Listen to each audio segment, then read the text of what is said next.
नमस्कार, मैं हूं दीपक चौरसिया। टुनाइट विद दीपक चौरसिया में अब खबरें विस्तार से। पिछले 20 दिनों में मोदी सरकार ने मुसलमानों से जुड़े 3 ऐसे फैसले लिए हैं जिसका मुस्लिम समाज पर बड़ा असर पड़ा है। 3 तलाक के बाद आज हज सब्सिडी पर भी मोदी सरकार ने ताला लगा दिया। इस साल 1,75,000 हज यात्री बिना सब्सिडी की हज यात्रा करेंगे। वहीं सरकारी खजाने में 750 करोड़ रुपए की बचत होगी। लेकिन सरकार का कहना है कि इससे मुसलमानों की ही भलाई होगी और वो इससे महिलाओं को सम्मान बचा रही है।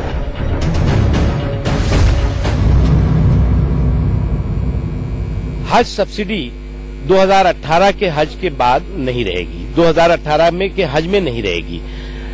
और इस बार जो है वो खुशी की बात है कि आजादी के बाद से सबसे ज्यादा हज यात्री 1,75,000 हज यात्री हज करने के लिए जाएंगे। जो हज सब्सिडी थी उस हज सब्सिडी का जो समाज के शैक्षणिक सशक्तिकरण में इस्तेमाल होगा, खासतौर से लड़कियों, बच्चियों के, लड़कों, महिलाओं के शैक्षणिक एजुकेशनल एम्पावरमेंट के लिए उसका इस्तेमाल किया जाएगा। दरअसल साल 2012 में सुप्रीम कोर्ट ने केंद्र सरकार को हज सब्सिडी खत्म करने का आदेश दिया था। कोर्ट ने कहा था कि हज सब्सिडी को साल 2022 तक पूरी तरह से खत्म कर दिया जाना चाहिए और जो पैसा बचे उसका इस्तेमाल अल्पसंख्यकों के कल्याण के लिए किया जाए। उस समय केंद्र की यूपीए सरकार ने इस पर कोई कदम नहीं उठाया, लेकिन मोदी सरकार ने तय समय से 5 साल पहले ही इस पर बड़ा फैसला ले लिया। कांग्रेस को इस पर ऐतराज नहीं है, लेकिन वो इससे बचे पैसों का इस्तेमाल मुसलमानों की भलाई पे होते देखना चाहती है। वहीं मुसलमानों का कहना है कि उन्हें अब छूट मिलनी चाहिए क्योंकि वो एयर इंडिया की बजाय किसी दूसरी इंटरनेशनल फ्लाइट से जाए। उनके मुताबिक सब्सिडी का फायदा असल में एयर इंडिया को होता था। मुझे पूरा विश्वास है कि जिस तरह से सरकार ने जस्टिस आफताब आलम की खंडपीठ का जो निर्णय है उसको लागू किया है, वो पूरा दूसरा विभाग जो है इस फैसले को उनकी शिक्षा के लिए और एजुकेशन को मॉडर्नाइज करने में ये पैसा लगाएंगे। यदि आप सब्सिडी नहीं दे रहे हैं तो आप हमको ये आजादी दीजिए कि हम जिस फ्लाइट से जाना चाहें जाएं, और आपकी जो फ्लाइट है वो एयर इंडिया की, हम उसका किराया नहीं देंगे क्योंकि एयर इंडिया सारी सब्सिडी है एयर इंडिया के किराए में एडजस्ट कर देते थे और उससे इतना लंबा किराया मांगते हैं कि जो कोई इंटरनेशनल फ्लाइट नहीं ले रही। वहीं असदुद्दीन ओवैसी ने सब्सिडी खत्म किए जाने के बाद कांग्रेस और बीजेपी से कुछ बड़े सवाल किए। ओवैसी ने पूछा, अगर हज सब्सिडी तुष्टीकरण थी तो 2014 में मोदी सरकार ने कुंभ मेले के लिए 1150 करोड़ रुपए क्यों दिए? 2016 में मोदी सरकार ने मध्य प्रदेश सरकार को सिंहस्थ महाकुंभ के लिए 100 करोड़ रुपए क्यों दिए? क्यों योगी सरकार ने काशी, मथुरा, अयोध्या की तीर्थ यात्रा के लिए 800 करोड़ रुपए दिए? मानसरोवर यात्रा पर जाने वालों को 1.5 लाख रुपए की सब्सिडी क्यों दी जा रही है? कर्नाटक में कांग्रेस की सरकार 4 धाम की यात्रा करने वालों को 20,000 रुपए क्यों देती है?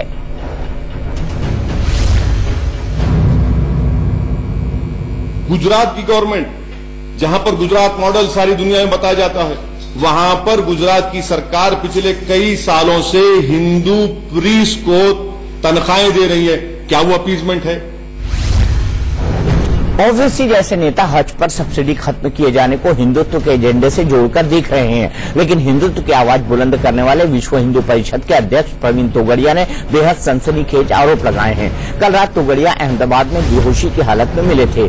उसके बाद उन्हें एक अस्पताल में भर्ती कराया गया। आज वो मीडिया के सामने आए और अपनी कहानी बताते बताते भावुक हो गए।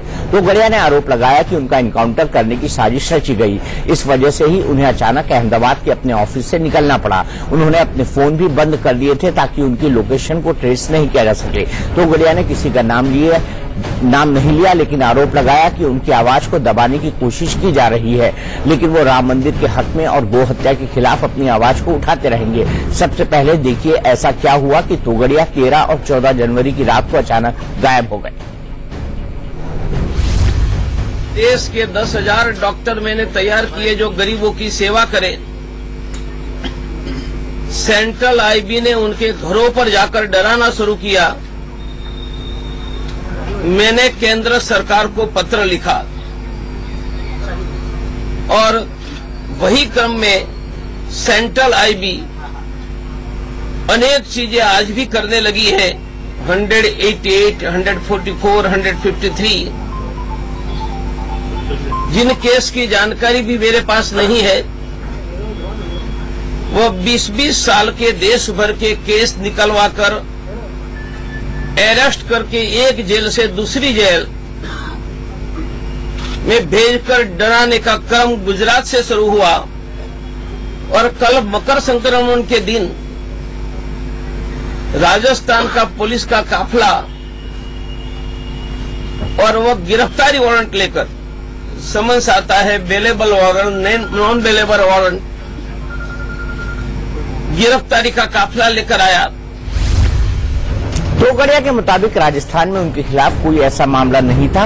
वहां की पुलिस उनकी गिरफ्तारी के लिए गुजरात चली आए, वो भी आधी रात के समय। उस वक्त तोगड़िया जाग रहे थे क्योंकि 13 जनवरी को वो मुंबई में एक कार्यक्रम में हिस्सा लेने के बाद लौटे थे। उस कार्यक्रम में आरएसएस के बड़े नेता भैयाजी जोशी भी शामिल हुए थे। तोगड़िया ने राजस्थान पुलिस की टीम से अगले दिन यानी 14 जनवरी को दोपहर 2:30 बजे आने को कहा। तोगड़िया के मुताबिक अगली सुबह जब उन्होंने अपना पूजा पाठ कर लिया तब एक शख्स उनके कमरे में घुस आया और उसने कहा कि उनका काउंटर करने की तैयारी है। मैं परसों मुंबई के सार्वजनिक कार्यक्रम में राष्ट्रीय स्वयंसेवक संघ के भैयाजी जोशी, ऋतंबरा जी के साथ पब्लिक सभा करके रात को 1-1:30 बजे लौटा। पुलिस को मैंने कहा कि 2:30 बजे आओ और सुबह में पूजा पाठ पूरा कर रहा था तो एक व्यक्ति मेरे रूम में घुस आया और उन्होंने कहा कि डॉक्टर साहब तुरंत कार्यालय छोड़ दो, आपको उठाकर एनकाउंटर करने के लिए लोग निकले हैं। तोगड़िया के मुताबिक उन्होंने उस शख्स की बात पर ज्यादा ध्यान नहीं दिया, लेकिन वो सतर्क हो गए। फिर एक फोन आया जिससे उनका शक पुख्ता हो गया। तोगड़िया के माने तो उन्हें डर था कि अगर उन्हें कुछ हुआ तो देश का माहौल बिगड़ सकता है। ऐसी किसी स्थिति को टालने के लिए उन्होंने अपने ऑफिस में किसी गुप्त जगह पर चले जाना बेहतर समझा। तोगड़िया आनंद फानन में एक कार्यकर्ता के साथ निकल गए, लेकिन रास्ते में जब उन्हें राजस्थान के मुख्यमंत्री और गृह मंत्री से जानकारी ली तो ये सुनकर हैरान रह गए कि राजस्थान पुलिस की एक पैसे का पैकेट लेकर बाहर निकला। बाहर पुलिस वालों को मैंने कहा मैं छुपकर नहीं गया हूं कि मैं कार्यालय छोड़कर जा रहा हूं। नीचे उतरा, ऑटो रिक्शा रोकी, नजदीक जो कार्यकर्ता थे उनको बिठाकर ऑटो रिक्शा में बैठाकर थलतेज की ओर निकला। मैंने रास्ते में राजस्थान के होम मिनिस्टर, चीफ मिनिस्टर का संपर्क करवाया। दोनों ने कहा कि हमारी ओर से कोई पुलिस नहीं आई है, ये झूठ है। मैंने तुरंत मेरे सभी फोन स्विच ऑफ कर दिए ताकि मेरा लोकेशन ट्रेस न हो और थलतेज में हमारा कोई कार्यकर्ता नहीं, ऐसे एक व्यक्ति के घर में गया। इसके बाद ये खबर आग की तरह फैली कि प्रवीण तोगड़िया गायब हो गए हैं और तरह तरह की आशंका जताई गई। दूसरी तरफ तोगड़िया की माने तो उन्होंने दूसरे फोन से राजस्थान में वकीलों को फोन किया। इसी दौरान उन्हें पता चला कि उनके खिलाफ गिरफ्तारी वारंट जारी हुआ है, जिसे लेकर राजस्थान की पुलिस आई है। तोगड़िया किसी भी हाल में पुलिस के हाथ नहीं आना चाहते थे। उनके मुताबिक उनकी जान को खतरा था। इसकी बजाय वो जयपुर जाकर वकीलों से बातचीत के बाद वारंट को रद्द कराना चाहते थे। वो अकेले ही ऑटो से अहमदाबाद एयरपोर्ट के लिए निकले ताकि जयपुर जा सके, लेकिन रास्ते में उनकी तबीयत बिगड़ गई और उन्हें फिर अस्पताल में भर्ती कराया गया। इस घटना को बताते हुए तोगड़िया भावुक हो गए।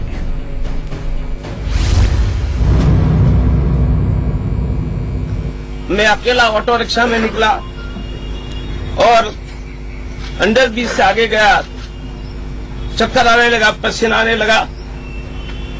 ध्यान में आया कि गड़बड़ है, पता नहीं चला। और जब रात को पता चला कोई हॉस्पिटल में था, रात को करीबन 11:30-12 बजे मेरी बातचीत करने की स्थिति बन रही थी।